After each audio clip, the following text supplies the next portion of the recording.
welcome back to my channel. How are you guys doing? So in today's video, I'm going to be doing an eyeshadow look using the Jaclyn Hill palette.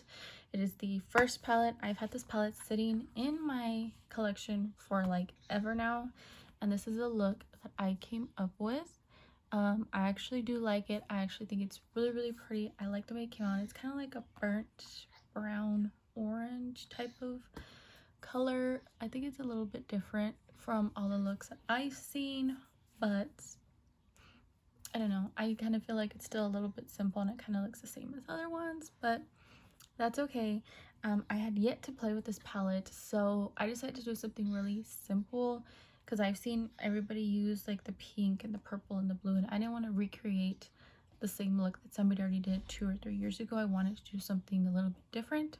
So this is a look that I came up with. Even though it might be like a neutral, I still think it looks really nice. You could wear it like on a day to go out. You can darken up the lip if you want. If this is too light, you can make it darker.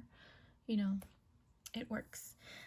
So it's just like the eye part. I didn't do face on camera or nothing. I just did the eye part on camera. And before I get asked about the eyelashes are in the style Godly. Obviously I have them on, and they're from Yolori Lashes off of Instagram. I have like almost all of their eyelashes, not all of them, but I have like a good amount of them.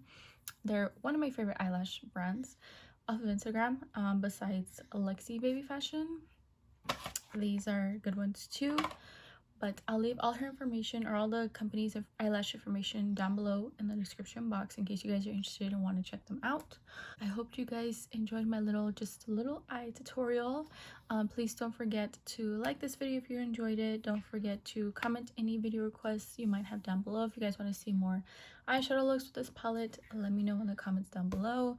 Please don't forget to subscribe, and please don't forget to click the little bell so you guys will be notified the next time I upload. And without further ado, let's just get on to this eye tutorial.